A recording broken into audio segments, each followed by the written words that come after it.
जय जय श्री श्याम दोस्तों, ऑफिशियल खाटू श्याम दर्शन में आपका बहुत बहुत स्वागत है। मैं कन्हैया खाटू वाला फिर से कटा हूँ खाटू नगरी बाबा श्याम के तोरण द्वार के नीचे। और तोरण द्वार पर आज हमको एक ऐसे भक्त से मुलाकात हुई है जिनके पग पग पर बाबा श्याम ने चमत्कार किए हैं। भैया उन पे ऐसी कृपा हुई मेरे बाबा की, मैं यहाँ से गई उसका घर बन गया और आज इतना फर्स्ट क्लास घर बना हुआ है उसका। और चमत्कार की बाबा को अर्जी लगाने की एक बहुत ही अच्छी विधि उन्होंने बताई है। मैं ऐसे लेती हूँ ये पट्टा, इसमें ऐसे गांठ बांध दी। क्या बोलते हो? जैसे जो परेशानी मुझे मैं वो बोलूंगी। आपके जो भी संकट आता है, जो भी अर्जी आपको लगानी है, इन भक्त के बताई हुई तरीके से अगर आप भी अर्जी लगाओगे तो बाबा के न जाने कितने असंभव चमत्कार आपको देखने को मिलेंगे। आइए, मेरे साथ बहुत से श्याम प्रेमी आते हैं, इनमें बच्चे नहीं थे। अच्छा। उन्होंने यहाँ निशान जड़ाया, उनके बच्चे हो गए।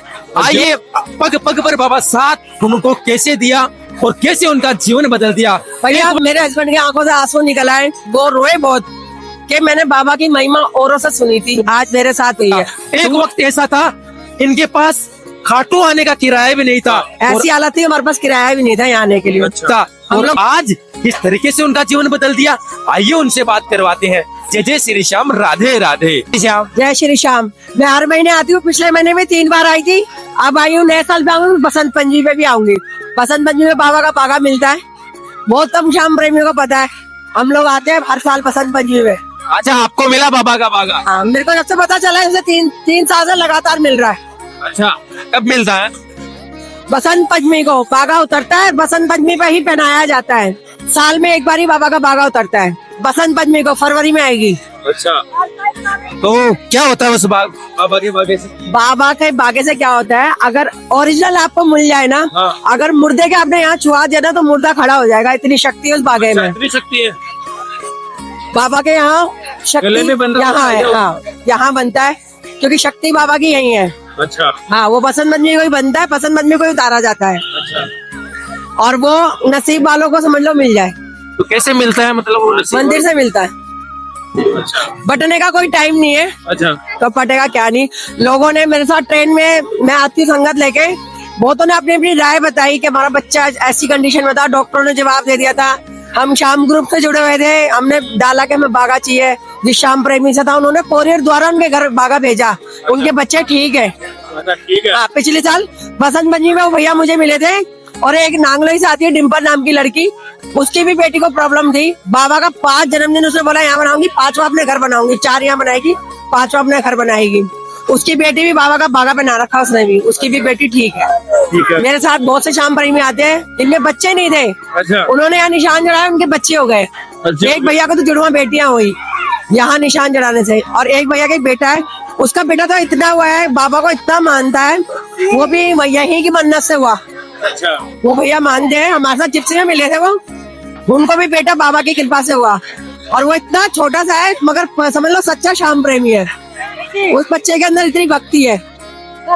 बस मैं तो हर महीने आती हूँ। अच्छा, आपको 3 साल हो गए बाबा के बागे लिए हुए। हाँ। आपके जीवन में क्या बदलाव हुआ? बदलाव क्या भैया, देखो अर्जी सब अपनी अपनी लगाते हैं। कहते हैं ना, जो वीआईपी में जाते हैं उनकी फाइल में गड़बड़ है, हाँ, ठीक है। और जो दर्शन करके धक्के मार के चले जाते हैं, जिन्होंने यहाँ धक्के खा लिए, वो उनको कहीं धक्के खाने की जरूरत नहीं है। बिल्कुल सही बात। ठीक है ना, ये कहा जाता है जिसको यहाँ धक्के मिल गए उसको कहीं धक्के खाने की जरूरत नहीं है। बदलाव बहुत है भैया। मेरा वॉलेट ट्रेन में रह गया था हस्बैंड का, मेरी शादी की सालगिरह थी, हम आए थे, वो मिल गया। इससे बड़ी कृपा कोई नहीं है। पहली कृपा बाबा की मेरे ऊपर वो थी। तो ट्रेन में खोया हुआ कैसे मिला आपको? ऐसे मिला जैसे कि हमारी उस टाइम कंडीशन बहुत खराब थी। ऐसी हालत थी हमारे पास किराया भी नहीं था यहाँ आने के लिए। अच्छा। हम लोग घर से आ गए, उस टाइम हल्का फुल्का लॉकडाउन था, तो हमने सोचा जर्नल से जाएंगे।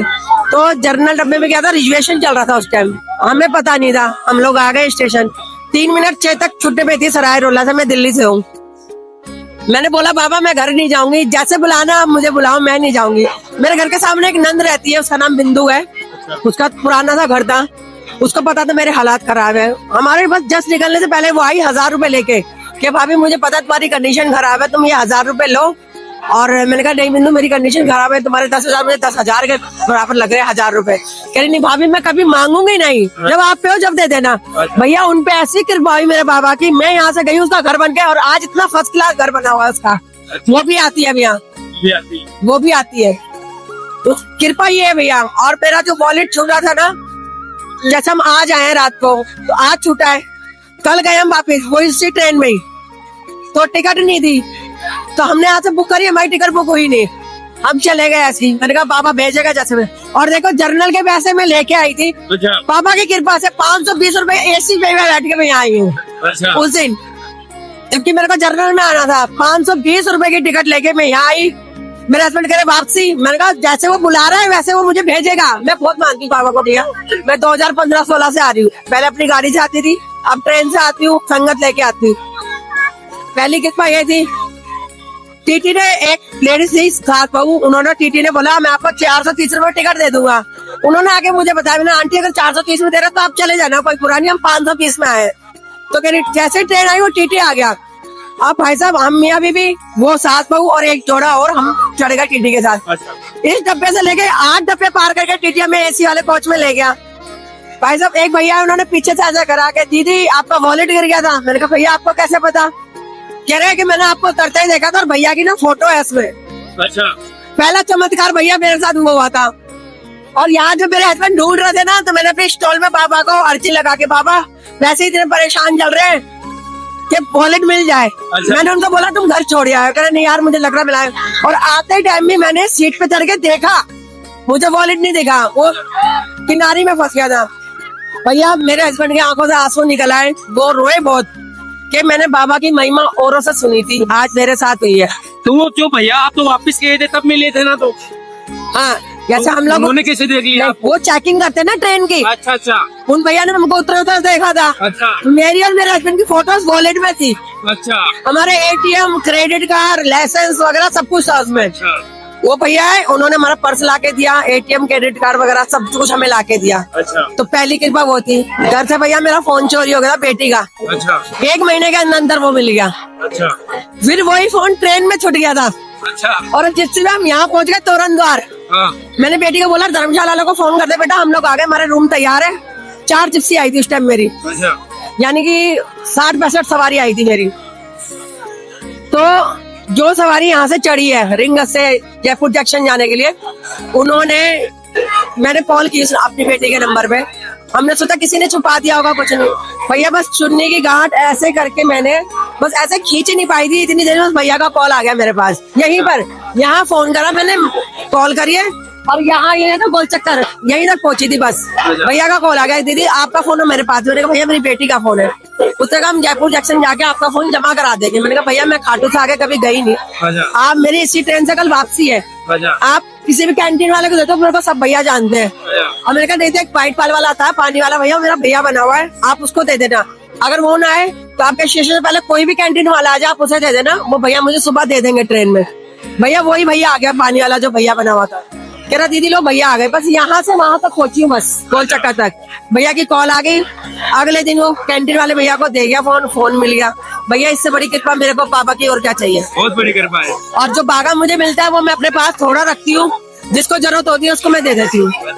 ट्रेन में बाहर दिया था, 18 लोग हम बसंत पंचमी पे आए थे, थोड़ा थोड़ा सबको दे दिया, कुछ के बच्चे बीमार थे उनको दे दिया। तो आप बता रहे थे कि ओरिजिनल बागा और डुप्लीकेट बागा अलग अलग होती है क्या? नहीं ऐसा बागा तो बहुत बढ़ता है भैया, 1.25 मीटर का टुकड़ा है। अच्छा। अब वो किस किस को मिलेगा, करोड़ों की पब्लिक आती है बागे के लिए। देखो भैया मानो तो जो मंदिर से मिला मेरे लिए तो वही असली बागा है, सही बात, चाहे वो ओरिजिनल हो चाहे कैसा भी हो। मेरे पापा के दरबार से मिला है तो मेरे लिए वो ओरिजिनल है। हाँ, मानो तो पत्थर नहीं भगवान है, ना मानो तो भैया कहीं भी नहीं है, वो मूर्त ऐसी है बेकार बेजान। तो मैं बहुत मानती हूँ। और विभूति मिलती है बाबा के दरबार से, बाबा के दरबार से, मंदिर से, जहाँ पंडित जी से मांगोगे तो वहाँ से विभूति मिलती है। अच्छा। बच्चा बीमार हो उसे लगा लो, पेट में लगाओ, चाट लो, जिस शुभ काम के लिए जा रहे हो उसमें लगा लो। बाबा का जल मिलता है मंदिर से, जल मिलता है बाबा का। बाबा का जो श्रृंगार उतारते नहीं है वो जल मंदिर से मिलता है। और कुंड का जल ले जाओ घर में छिड़को, नहा लो उस पानी से। और जो बाबा का शीश का जल मिलता है उसको आप खाने में डालो, कोई बीमारों से पिला दो। बाबा भैया मैं तो मेरे बाबा को बहुत मानती हूँ। लोग बाबा की टिकट कैंसिल हो जाती है आते आते भी। मेरे को पिछले महीने 3 बार आई हुई है और अभी आई हूँ, अब 3-4 तारीख को फिर आऊंगी, फिर बसंत पंचमी में आऊंगी। तो एक वक्त आपके पास किराया भी नहीं था यहाँ आने के लिए? भैया जिस टाइम हम यहाँ आए थे ना, मेरी सालगिरह थी, उस टाइम हमारी कंडीशन ऐसी थी ना, लॉकडाउन की वजह से हमारी ना बहुत कंडीशन खराब थी। बहुत आर्थिक स्थिति खराब। हाँ, मगर ये देख लो बाबा ने ऐसी व्यवस्था करी, जहाँ हम जनरल में आने वाले थे, एक टाइम खा के एक टाइम भूखे रहने वाले थे, बाबा ने एसी में ही बुलाया और एसी में ही वापस भेजा। और उसकी कृपा क्या जानो मैं, सही बात है। मेरे लिए बहुत चमत्कार है बाबा का, मैं बहुत मानती हूँ और वो करता है। अभी भी कुछ परेशानी कोई दिक्कत आती है ना, मैं अपनी चुन्नी में गांठ बांधती हूँ भैया। अच्छा। जब वो परेशानी खत्म हो जाती है ना, तब मैं उसको खोल देती हूँ। अभी रिसेंट बताती हूँ, श्राद्धों में मेरी एकादशी आई थी, मेरे हस्बैंड एकादशी व्रत रहते, वो केले लेने गए थे, अच्छा। चाबी बाइक में लगा के ऑफिस में ऊपर चले गए, बाइक चोरी हो गई भैया एकादशी वाले दिन। अच्छा। मैंने हस्बैंड को फोन करा, पूजा करने नहीं आ रहे, वो आए नहीं। 7 बजे फोन करा था, 7:30 हो गए। मैंने नहीं आ रहे तो मैं कर लूं। मैंने कहा क्या हुआ, आए नहीं पूजा करने के लिए? कि यार बाइक चोरी हो गई। मेरे आंखों में आंसू आ गए। मैंने कहा बाबा क्यों इतनी परीक्षा ले रहे हो बेटे की? अच्छा। तो मैंने चुन्नी में गांठ बांध दी। अच्छा, बाबा उसी वक्त बांध देते होगे? हाँ, उसी बात बांध देती, जो संकट आता ना मेरे ऊपर उसी टाइम बांध देती हूँ। बाबा से कहते थे? हाँ, बोलती हूँ मन्नत और गांठ बांध देती हूँ। भाई साहब एकादशी को खोई थी, तीसरे चौथे दिन मावस थी। मावस की पूजा करके मैं और मेरा बेटा बस बेड में लेटे ही थे, इतनी देर में थाने से कॉल आ गया कि बाइक मिल गई आपकी चोरी। मगर वो एक्सीडेंट कर रखी थी, मगर ये बाइक मिल गई। मेरा बेटा कह रहा मम्मी बाइक में चाबी लगी गई है, नहीं आएगी। मेरा दिल कह रहा था आएगी, आई सुना बाबा, आई। और अभी भी हमारे पास कोई केस, किसी ने हमारे पास फ्रॉड केस लगा दिया था अभी। अच्छा। थाने वाले, अलीपुर वाले मेरे बेटे को रोज परेशान कर, रोज थाने बुला रहे थे। मैंने गांठ बांधी, अब कल हो गया मेरा। कल मेरे को आना था और परसों मेरा बेटा थाने में था। मेरे को ऐसा लगा, मैंने कहा बाबा अब मैं वहां हूँ कि यहाँ, बाबा तुम पे छोड़ दिया बस। अच्छा। भैया वो भी हो गया। लाख रुपए मांग रहा था पुलिस वाला, अच्छा। 10,000 दिया, उसने नहीं लिए। मेरा बेटा लेके आ गया। मैंने कहा आप बुलाए भी ना, फोन करके जाने की जरूरत नहीं, बाबा पे छोड़ दे। अच्छा। मैंने कहा जो उसकी बुद्धि पूरी है ना, तो पुलिस वाला ने 10 भी नहीं लिए, अच्छा। क्योंकि गलती हमारी नहीं है, हम सारे प्रूफ दे रहे पुलिस वाले को, मगर फिर भी पुलिस वाला परेशान कर रहा था। मैंने बाबा तुम जानो और तुम्हारा काम जानो, इन्हें देख लेना, बहुत परेशान कर रहे हैं। जो बंदे ने हम पे लगा रहा था एलिगेशन, उसने शिमला से किसी उद्योगपति या कोई प्रधानमंत्री कुछ भी हो, उससे पहुंच लगा के हमें परेशान कर रहा था। अच्छा। मगर यह है, मैंने कहा उसको ये नहीं पता, वो अपने सीईओ से वहां से अर्जी लगवा के आया है। मैंने कहा उसको पता नहीं मेरा सीईओ कौन है। हाँ, सही बात है। मेरा तेवर वकील है, मौसिया सास का बेटा, मेरा देवर दिल्ली पुलिस में है। मैंने उसको बेटे को बोला, मैंने कहा जाने दे उसको, कुछ भी करने दे। मैंने वो नहीं जानता, उसने तो सीईओ से अर्जी लगवा के यहाँ आया। मैंने उसको नहीं पता मेरा सीईओ कौन है। मैं बहुत मानती भैया, मुझे बहुत विश्वास है मेरे बाबा पे। बस यही थोड़ी परेशानी दिक्कत है, मगर हम मांग रहे हैं भैया, बाबा 25 कर दे, क्या पता हमारे लिए वो बंगला बनवा दे। टाइम लगता है भैया हर चीज में। सही बात है। ठीक है, घर बनने से ज्यादा समय महल बनने में लगता है। हाँ, हम तो कह रहे बाबा एक झोपड़ा बना दे, बाबा के हमारे को 50 गज दे दे, 100 गज दे दे। बिल्कुल। तो इसलिए थोड़ा सब्र रखो, सबर, वो करेगा जरूर। बिल्कुल। हाँ, तो यही तो बात बोल रहा हूँ मैं। हाँ, संकट काटता जरूर है, ये नहीं है कि नहीं भैया। अगर मैंने आपके लिए भी कुछ बोल दिया ना कि बाबा, वो हो जाता है भैया। मैंने ये चीज महसूस करी है, हो जाता है। मेरे को कभी भी कोई दिक्कत आती है, बस मैं अपनी चुन्नी में गांठ बांध देती हूँ। जो मैंने पहना होता है उसमें, या जो मैं पहन रही हूँ उसमें तुरंत बांधती हूँ। अभी वो केस वाली गांठ बंदी रखी है, मैंने खाटू से आने के बाद खोलूंगी। वो चुन्नी मेरी बंदी रखी है, अभी वहां से आने के बाद खोलूंगी। हम लोग थोड़ा कर्जे में हैं, जैसे कर्जे वाले बहुत ज्यादा वो करते हैं, बैंक वाले भी। गांठ बांध देती, बाबा बहुत परेशान कर रहे, देख लो भाई साहब, राहत मिल जाती है। तो बहुत कर्जे में थे, अभी यह है कि बाबा हुआ रहेगा धीरे धीरे। दुख नहीं आएगा तो भैया सुख कहाँ से आएगा? दुख आएगा तो अच्छे की पहचान होगी, कौन हमारा साथ देने वाला कौन नहीं। मैं इतना जानती हूँ भैया, ना मुझे मेरे को पति के ऊपर, ना मेरे बच्चों के ऊपर, मुझे मेरे शाम पे भरोसा है। जो करेगा ये करेगा। आंधी हो, तूफान हो, मंदिर बंद होता ना भैया, मैं तब भी आती हूँ। 4-5 महीने मंदिर बंद था ना, मैं नए साल पे भी आई थी, निशान चढ़ा के गई थी। बसंत पंचमी में भी आई थी, मंदिर बंद में आई थी। दर्शन तो होता नहीं है, फिर कहाँ आते थे आप? जब तो मंदिर में काम चल रहा था ना, मंदिर में जब काम चल रहा था, मैं तब भी आई थी। मैं उसे नहीं देख सकती, वो तो देख सकता है, मैं आई हूँ। ये बात है। मैं ही तो नहीं देख सकती उसे, वो तो देख रहा था ना कि बेटी आई है। बिल्कुल सही। और ट्रेन में भी मैं आराम से बैठ के नहीं आती भैया, 3.5 घंटे में हम नाश्ते कूदते आते हैं। बाबा कीर्तन करते आते हो? ब्लूटूथ है मेरे पास। अब तो मैं अकेली आई थी तो मैं इसलिए ब्लूटूथ नहीं लाई। जब मेरी संगत आती है तो मैं ब्लूटूथ लाती हूँ। हम लोग 3.5 घंटे नाश्ते कूदते आते हैं। पता नहीं चलता कब आ गए। हाँ। ये समझ लो घर से चलते तब से ही हमारे भजन चालू हो जाते हैं, ब्लूटूथ में चला के नाच से कूदते आ जाते। और यह है कि मैं अपने बाबा की महिमा ट्रेन में भी सुनाती आती हूँ, सब जगह सुनाती हूँ। जन्मदिन अपने घर पे बनाती हूँ, पहले अच्छा बाबा का बर्थडे घर पे बनाती हूँ और रात को बाबा के पास आ जाती हूँ। अच्छा, इस बर्थडे पर आए थे आप? हाँ आई थी मैं 12 तारीख को, कहते ही पिछले महीने 3 बार आई। पहले मैं करवा चौथ के अगले दिन आई 21 तारीख को, फिर मैं 6 तारीख को आई, फिर मैं आई अभी बाबा के जन्मदिन पे। मेरे हस्बैंड का ऑपरेशन था, उन्होंने बोला पहले मैं दर्शन करूंगा बाबा के तब जाऊंगा ऑपरेशन के लिए, तो उनको पहले यहाँ लाई फिर ऑपरेशन कराया। बेटी को कहीं जाना था 3 महीने के लिए, उसने बोला मैं दर्शन करके ही जाऊंगी, फिर तत्काल के टिकट करा के उसको दर्शन करा के लेके गई, मगर उसका वो काम कैंसिल हो गया। मगर यह है कि मेरे बच्चों को, मुझे भी है कि हम मानते बहुत है बाबा को। मेरा बेटा, ये आप एक तरीका बता रही है, वो और भी भक्तों को बताइए कि मैं चुन्नी पर आप लाट मानती हो, वो किस तरीके से, अर्जी किस तरीके से लगाती हो आप? भैया जैसे मेरे को कोई परेशानी दिक्कत आ गई, हाँ मैं ऐसे लेती हूँ ये पट्टा, इसमें ऐसे गांठ बांध दी, क्या बोलते हो? जैसे जो परेशानी मुझे मैं वो बोलूंगी, इसको गांठ को बांध के फिर ऐसे करके बाबा, बस कुछ नहीं, जो परेशानी है बोलूं भैया बाबा इस संकट से मुझे निकालो, ये परेशानी है, बस जब वो हो जाती है, घट जाती है परेशानी, तब मैं खोल देती हूँ। ये तरीका है बाबा। बाकी नारियल से अर्जी लगती है, अपना मैं जटा वाला नारियल, पानी वाला नारियल लेके आई थी घर से ही, अर्जी घर से लेके आई थी, मैंने आज लगाई है सुबह। बाकी है कि भैया वक्त लगता है हर चीज में, कामयाबी जरूर मिलेगी। तो आपके पग पग बरसात है, बहुत से चमत्कार बताए। मैं तो कहती हूँ भैया देख के जमाना मुझे जल रहा है, खाटू वाला साथ मेरे जल रहा है।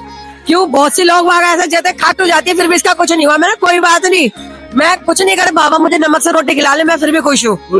बस यहाँ के अलीपुर में भी बना है खाटू धाम मंदिर, मैं एक बार गई हूँ, निर्जला एकादशी में मैं यहाँ नहीं आ पाई थी तो मैं वहाँ गई थी। भैया वो वाइब्स मुझे वहाँ नहीं मिली जो मुझे यहाँ मिली। जो सुकून यहाँ है वो हाँ, मैं तो यहाँ के जो सुकून मिलता है ना, वो मुझे दिल्ली में भी किसी मंदिर में नहीं मिलता। मैं उसमें एक ही बार गई थी, मैं फिर नहीं गई उसमें, बस मेरा मन चुलकामा जाने को है, जो कि बाबा का धड़ वहाँ है चुलकामा में। मैं, मेरे बच्चे है, मेरी बेटी है, मेरे हस्बैंड हुआ है, बस मैं रह गई हूँ जाने के लिए। तो मैंने कहा क्या पता बाबा वहाँ बुलाने के बाद ही संकट काटेंगे। वहाँ बाबा के बिना शीश की प्रतिमा है क्या? नहीं, वहाँ पर मूर्ति तो ऐसी लगी हुई है बाबा की, अच्छा। मगर वहाँ पर बाबा का शीश वही है, यानी कि शीश यहाँ है और बाबा का धड़ है वहाँ, और वो पीपल का पेड़ भी है। तो पीपल का पेड़ भी है? हाँ, चुलकामा धाम में पेड़ आज भी है क्या? आज भी है, और आज भी उसमें पत्ते आते हैं ना, तो उनमें ऑलरेडी छेद होता है। अच्छा। पहले से ही, क्योंकि जो तीर चलाया था ना वो पत्ते छेदे थे, अब उसमें नया पत्ता भी आता है ना तो उसमें छेद मिलेगा। अभी तो पेड़ जल गया था, कुछ लोगों ने वहाँ दिए जलाए थे। अच्छा। तो पेड़ जल गया था, मगर अब फिर से उसमें हरा भरा हो गया वो। मैं अभी तक गई नहीं हूँ वहाँ पर, मगर मैंने वीडियो में देखा था, मैं गई नहीं हूँ।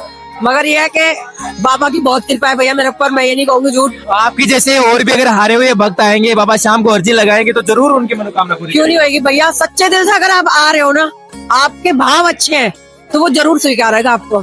चाहे आप यहाँ ना भी आ पाओ ना, आप घर से भी अगर दिल से बाबा को पुकारोगे ना, मेरा बाबा खुद चल के आएगा अपना सिंहासन छोड़ के, अगर दिल से बुलाओगे तो। कहते हैं ना कण में है वो, कण में है, ये नहीं कि यहीं आओगे तभी बाबा सुनना है, नहीं। अगर नहीं भी आ पा रहे ना, मेरी गली में एक सतीश छोले वाला भैया है, उसने मेरे को बोला भाभी मुझे बाबा का कर्जा है मेरे ऊपर, तुम जाओ। तो मुझे मैंने कहा अगर कर्जा है तो खुद चुका के आना। वो 6 महीने से नहीं आ पा रहा। अच्छा। और वो मेरे से बात कर रहा, उसकी आंख से आंसू नहीं रुक रहे। अच्छा। कि भाभी मैं जब दिल करता है चला जाता, मगर मैं 6 महीने से बाबा मुझे बुला नहीं रहे। मैंने कोई नहीं सतीश, तुम दिल से बोलो कि बाबा मैं आना चाहता हूँ, मुझे बुला लो। मैंने कहा बुला लेंगे। मैंने कहा ना जाओ, मुझे बोलना मैं ले चलूंगी। मैंने कहा मेरे साथ चलना, मैं लेके चलूंगी। भैया दिल से बोलोगे तो जरूर। अब भैया ने कुछ ना कुछ त्रुटि करी होगी, उसका मन आने का, बाबा उसको 6 महीने हो गए नहीं बुला पा रहा। कुछ गलती हमसे ही हो जाती है। बिल्कुल परीक्षा तो लेता है बाबा। हाँ, और मैं, आप सब कहेंगे अरे हर मुंह उठा के चल देती है, मुंह उठा के चल देती है। अरे तुम क्या जानो, हम शाम दीवाने हैं, हम शाम के बावले हैं, पागल हैं। मैं तो कहती हूँ, मैं तो बिल्कुल ही पागल हूँ उसकी। घर बार सब छोड़ सकती है इसके लिए। किसी ने मुझे यहाँ आने से रोका, मैं उस जगह को, उस चीज को छोड़ दूंगी भैया। मैं इतना इसको मानती हूँ बाबा को। बाबा से दिल लगा कर तो देखो, बस वो काया पलट के रख देगा। जिस दिन उसने अपनी ये मोर छड़ी हिलाई ना, ये जिस दिन उसने ऐसे हिला दी ना हमारे ऊपर, भैया बारे न्यारे कर देगा। और ये दुनिया जो आज हमें बोलती है ना, वो देखती रह जाएगी। बिल्कुल करेगा एक दिन जरूर। जो श्याम प्रेमी ना, इस चीज को सिर्फ वही समझ सकता है, बस। बाकी नहीं, जो यहाँ घूमने फिरने आते हैं ना, वो नहीं समझ सकते इस धाम की महिमा को। बस वही समझ सकता है जो सच्चे दिल से उसको मानता है। और मैं कहती हूँ सभी को जय श्री श्याम। जो सच्चे दिल से मानते हैं, आओ अर्जी लगाओ बाबा से, सच्चे दिल से प्रार्थना करो, वो जरूर सुनेगा। ये बहुत बढ़िया। जय श्री जय श्री श्याम।